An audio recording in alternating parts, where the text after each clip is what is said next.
It's the worst attack Lebanon has seen in years. 2 suicide bombers hit a Hezbollah stronghold in southern Beirut. So, how exposed is Lebanon to the war in Syria? And what's behind Hezbollah's increasing involvement there? This is Inside Story.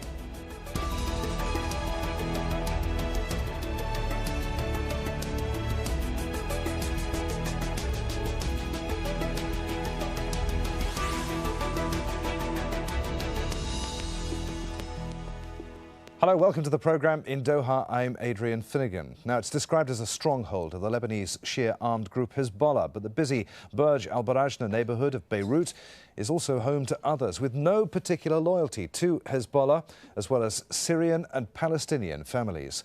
ISIL, though, has portrayed the 2 bombings it says it carried out during the evening rush hour on Thursday as strictly sectarian, targeted revenge against Hezbollah, which has sent thousands of fighters to prop up its neighbour, Syrian President Bashar al-Assad. Lebanon is holding a day of mourning after at least 43 people were killed. A reminder that Lebanon can't escape from the war next door. Lots to discuss on today's programme, but first here's Al Jazeera's Zaina Hodda to set things up from Beirut.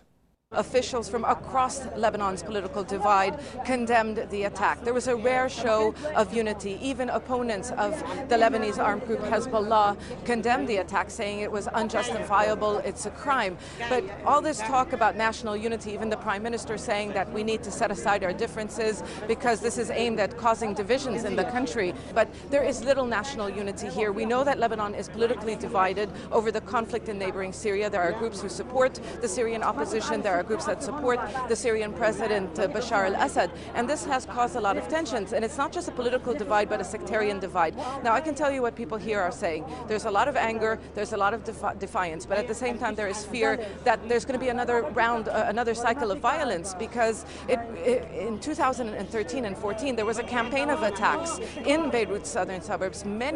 Dozens of civilians were killed, and this is the first attack in over a year, and that's why people are shocked.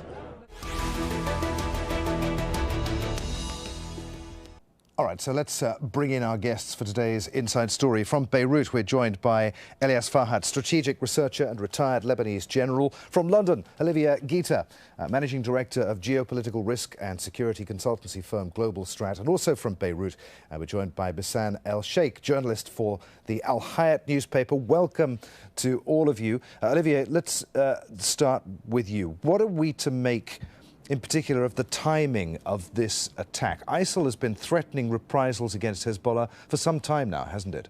Right. I was surprised that the attack didn't happen way before, because usually when Islamc State releases videos or audio tapes about warning to attack Hezbollah targets in Lebanon, it happens in a matter of days.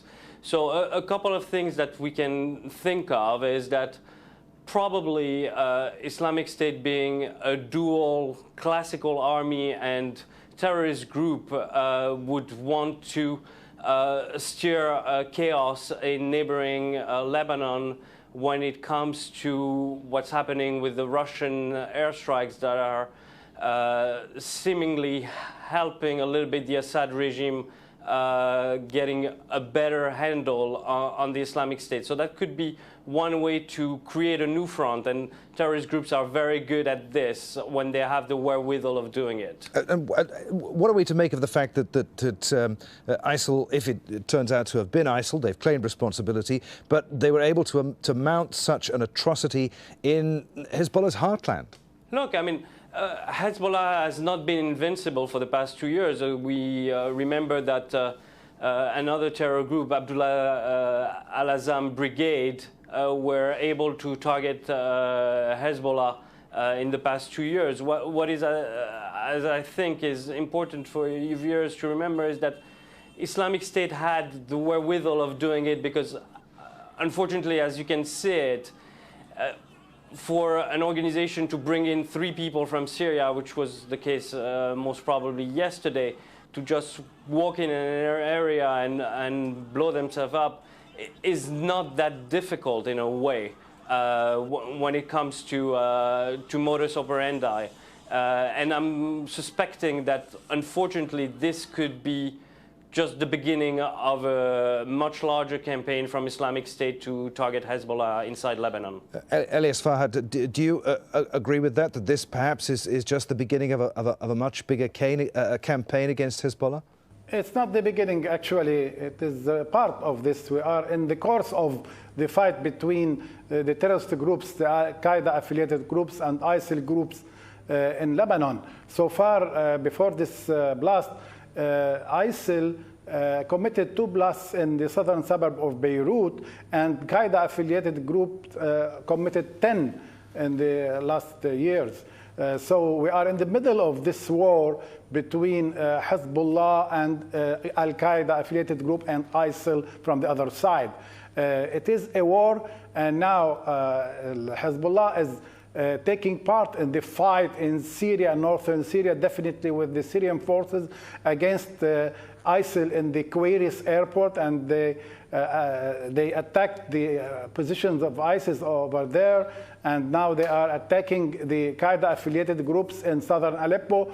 They are part of the campaign against terrorist groups in Syria.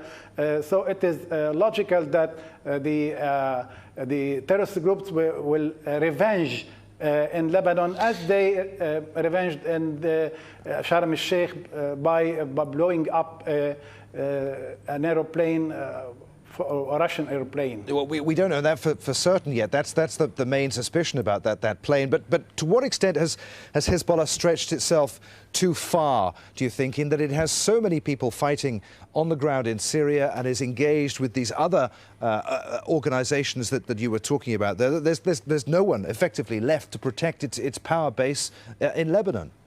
Actually, sir, the Burj al-Barajni, the area where the attack taken place, is a residential area. It's attached to Beirut, and the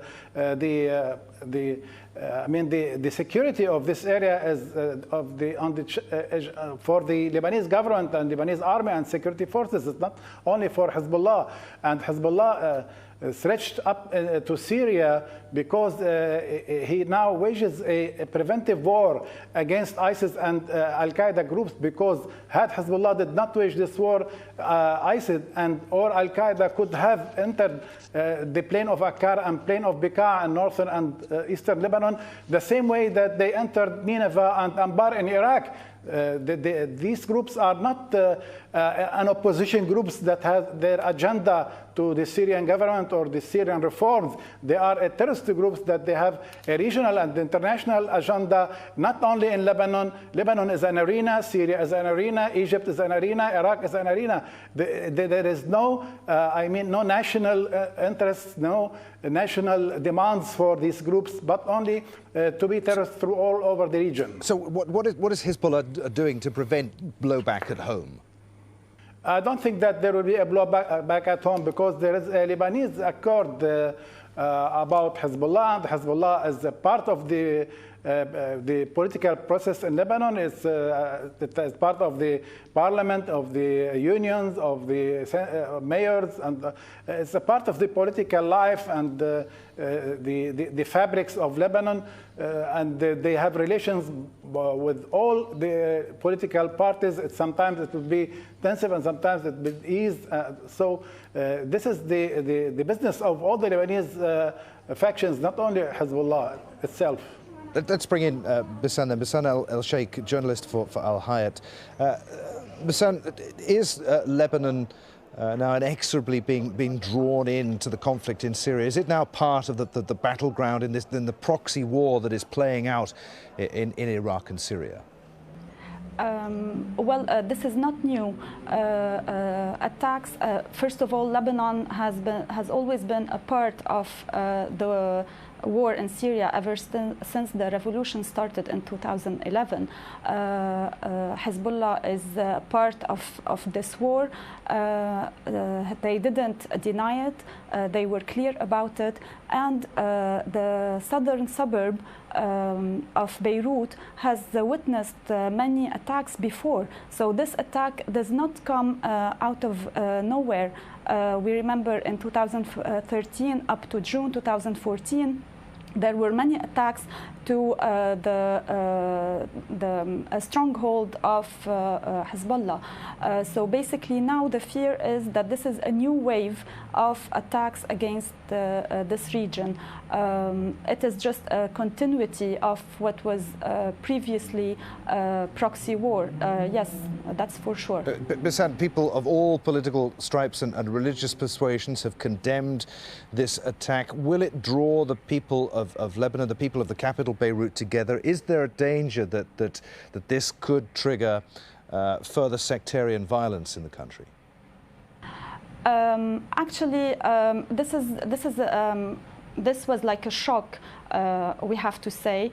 People are in awe because those were civilians that were hit.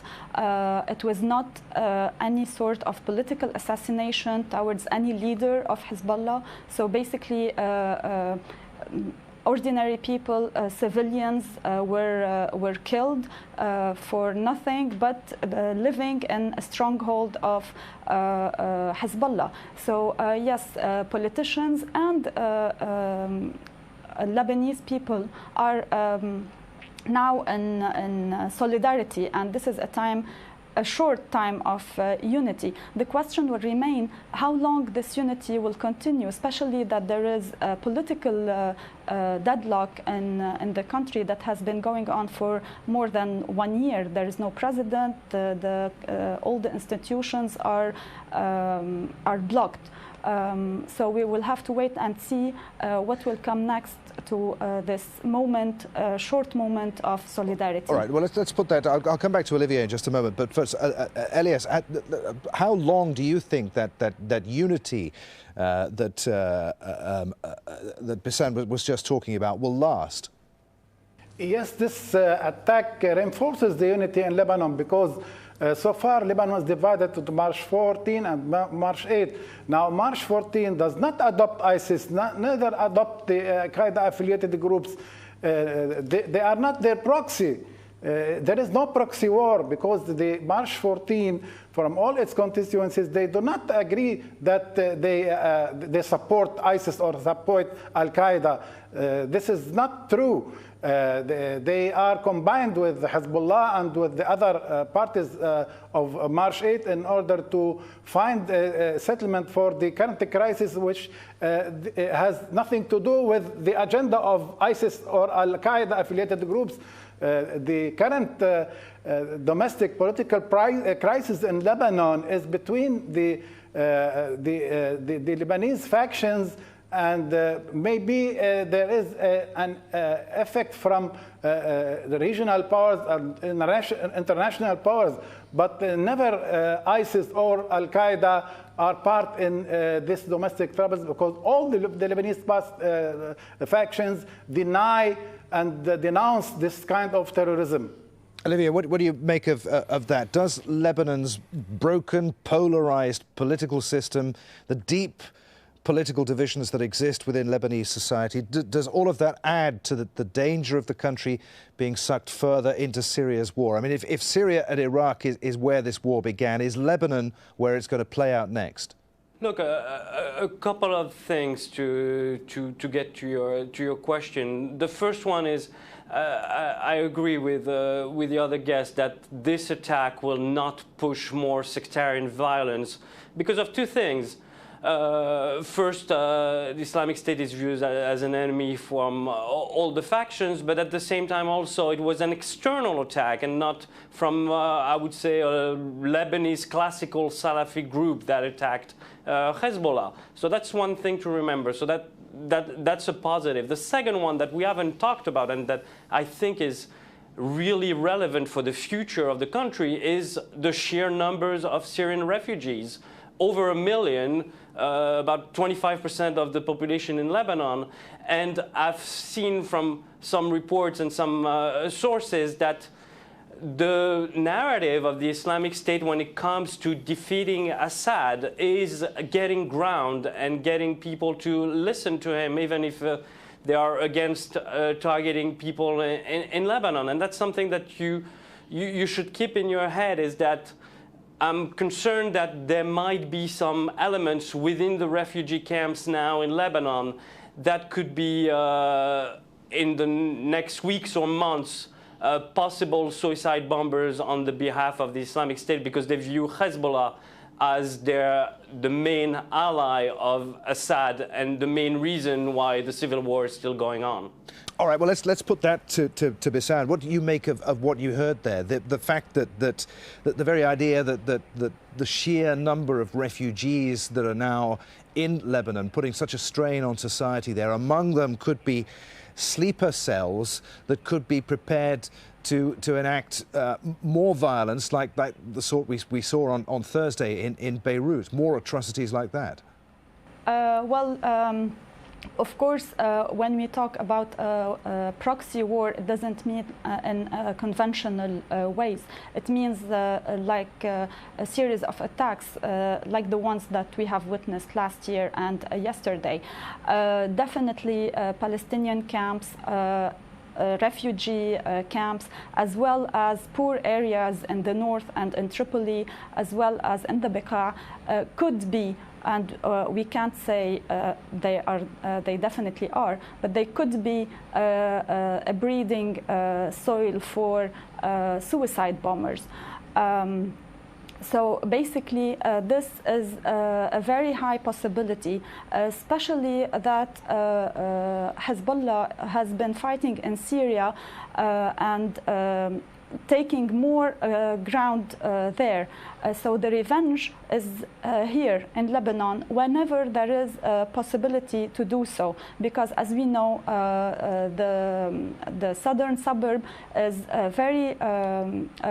has a very tight security, so it is very difficult to infiltrate, and this is still one unsolved question about yesterday's suicide bombers. How could they infiltrate such a closed area?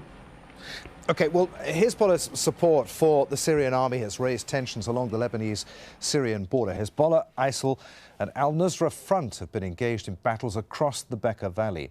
The area was considered so vulnerable that a team of British soldiers and engineers has helped to build 12 watchtowers along the border near the town of Arsal, where fighters from ISIL and al-Nusra Front kidnapped around 40 Lebanese soldiers last year. Some of those soldiers were released, some were killed, and around 25 of them are still being held. And just north of there, Ras Baalbek's strategic position has made it the site of several fights between Hezbollah and ISIL. At least 22 fighters were killed there this past June. Olivia, I mean, are Lebanon's armed forces capable of keeping the threat from ISIL under control, from the fight spilling over the border from Syria into Lebanon? Look, if we're talking about a symmetrical war where Islamic State is very good at when it comes to infiltrating and having terrorist attacks like we saw sadly yesterday, I think there's nothing that the Lebanese forces can do. And I think that at this point even there's nothing that the West could do. So it's not a matter of just Lebanon, it's a matter of unfortunately terrorism and people that could just sneak in or be already on the ground. When it comes to troops, for the time being, it looks like in Syria and Iraq at least, the Islamic State has been very good at gaining ground, at having strategies and having generals at their heads that know how to deal with those issues. I think that unfortunately, if they were to open a new front in Lebanon, what I could say is the Islamic State would be a formidable enemy for the Lebanese armed forces. Elias, does this attack weaken Hezbollah in the eyes of its supporters, not there in Lebanon, but in the wider region? Unlike before, when Hezbollah had pretty widespread support across the Middle East, its actions in Syria have certainly impacted upon that support, haven't they? It's not as popular as it once was. Look, Hezbollah is fighting ISIS and Al-Qaeda in Syria. and is not fighting to support the regime or to support the opposition or something like this. All the clashes are between Hezbollah and Qaeda-affiliated groups and ISIS. So I think he will get support of all the Lebanese people, and from now on they will support him more, because people are now aware of the danger of ISIS and Al-Qaeda more and more, because they thought that Al-Qaeda is Syrian opposition. The fact that the Al-Qaeda in Idlib, for example, province and in northern Syria, prevents the National Coalition members or the National Syrian Council members to enter to their regions, even though they call these provinces that they are liberated, and they are not allowed to enter it. So it is the Al-Qaeda affiliated groups and the ISIS groups that are being fought by Hezbollah. So I think this will make sense that Hezbollah is waging a preventive war against any attempt from ISIS or Al-Qaeda to enter Lebanon the same way that ISIS entered northern Iraq. Let's put that to Bassam then.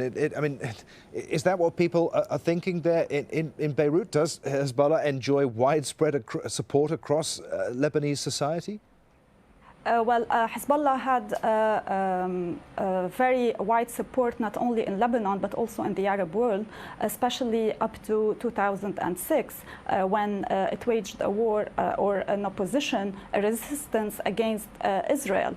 But then when Hezbollah went to Syria, it was not clear for everybody why would a resistance movement fight a war against civilians in Syria at the first place.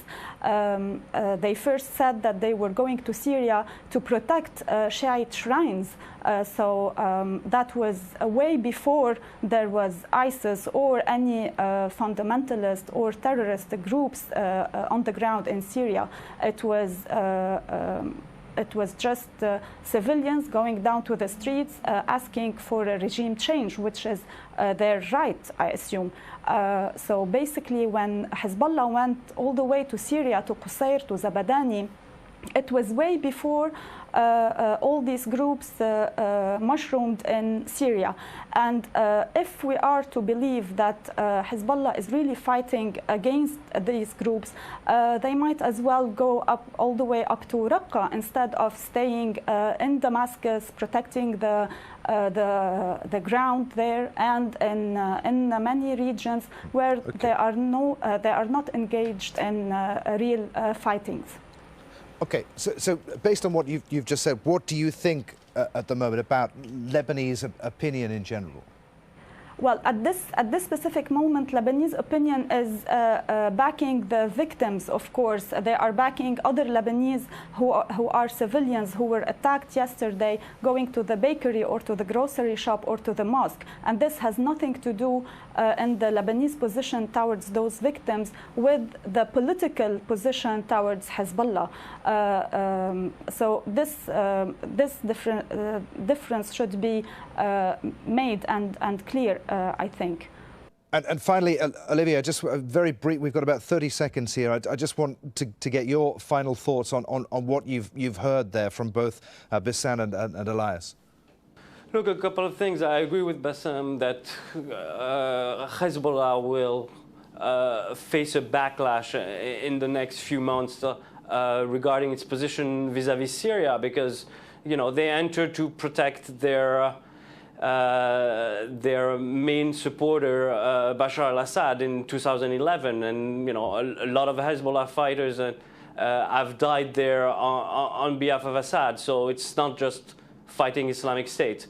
But when it comes to the situation there, I think we will unfortunately see much more dramatic violence, hopefully contained in the best fashion possible, but terrorism will hit blindly, unfortunately. And on that rather depressing note, I'm afraid that's where we've got to end our discussion. We're out of time. Many thanks indeed for being with us today.